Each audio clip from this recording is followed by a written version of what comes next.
విజయనగరం జిల్లా బొబ్బిలి మున్సిపాలిటీ పరిధిలో ఆంధ్రప్రదేశ్ విద్యార్థి జేఏసీ ఆధ్వర్యంలో అంబేద్కర్ విగ్రహం వద్ద పుస్తకాలతో చదువుకుంటూ నిరసన కార్యక్రమం నిర్వహించారు।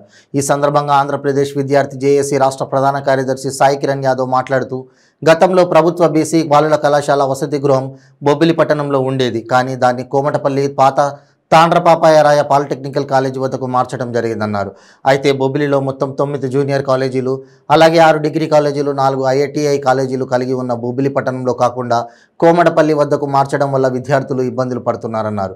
రాజకీయ లబ్ధి కొరకు వాళ్ళు పార్టీలో ఉండే నాయకులకు ఆర్థిక సహకారాలు అందించడానికి బొబ్బిలిలో ఉన్న వసతి గృహాన్ని కోమటపల్లికి మార్చడం జరిగిందన్నారు। దీనివల్ల ఎంతో మంది విద్యార్థులు ఇబ్బంది పడుతున్నారని వెల్లడించారు।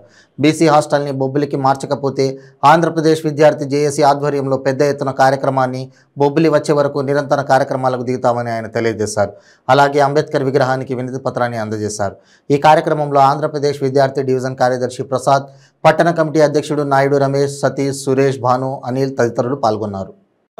ఆంధ్రప్రదేశ్ విద్యార్థి జేఏసీ రాష్ట్ర ప్రధాన కార్యదర్శి ఏదైతే బీసీ బాలుల వసతి గృహం ఏదైతే ఉందో ఇక్కడి నుంచి కోమటపల్లికి మార్చడం జరిగింది।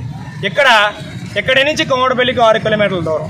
అయితే బొబ్బిల్లో మొత్తం కలిపి 22 కళాశాలలు ఉండగా ఇంతమంది విద్యార్థులు ఇక్కడ ఉన్నచో ఇక్కడ కాకుండా ఇక్కడి నుంచి 6 కిలోమీటర్ల దూరంలో హాస్టల్ పెట్టడం అనేది దుర్మార్గం అనేది। అలాగే గతంలో ఎంఆర్ఓ గారికి ఎమ్మెల్యే గారికి ఎంతో మందికి వినతి పత్రాలు ఇచ్చినా కూడాను ఇప్పటిదాకా కూడాను దీని కష్టాలు ఎప్పుడు తీర్చడం లేదు।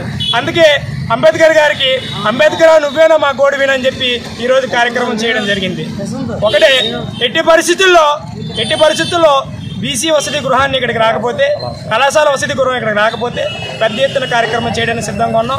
అలాగే ఎంఆర్ ఆఫీస్ ముట్టళ్ళు, అలాగే ఆర్డీఓ ఆఫీస్ ముట్టళ్ళు, అవసరమైతే ఎమ్మెల్యే క్యాంప్ ఆఫీస్ ముట్టడి కూడా చేయడానికి సిద్ధంగా ఉన్నామని తెలియజేస్తున్నాం। కేశవ్ సాయి కిరణ్ యాదవ్, ఆంధ్రప్రదేశ్ విద్యార్థి జేఏసీ రాష్ట్ర ప్రధాన కార్యదర్శి। ఏదైతే ప్రభుత్వ బీసీ కళాశాల వసతి గృహం ఉందో ఇక్కడి నుంచి బొబ్బిలి పట్టణం నుంచి కోమటపల్లి మార్చడం జరిగింది। అయితే ఇక్కడ మొత్తం కలిపి 22 కళాశాలలు ఉండగా కోమటపల్లిలో 1 కళాశాల మాత్రమే ఉంది। అయితే ఇక్కడ 22 కళాశాలలు ఉన్న విద్యార్థులందరూ ఇబ్బంది పడుతూ ఇక్కడి నుంచి 6 కిలోమీటర్ల దూరంలో ఉన్న బీసీ హాస్టల్కి వెళ్ళడం వల్ల ఇక్కడ చాలామంది విద్యార్థులు ఇబ్బంది పడుతున్నారు। అదే బీసీ హాస్టల్ని సొంత భవనాలను ఇక్కడ నిర్మించి అదే విద్యార్థులకు న్యాయం చేస్తారని హెచ్చరిస్తున్నాం। లేని ఎడల ఆంధ్రప్రదేశ్ విద్యార్థి జేఏసీ తరపు నుంచి జిల్లా వ్యాప్తంగా పెద్ద ఎత్తున కార్యక్రమం చేయడానికి సిద్ధంగా ఉన్నాం।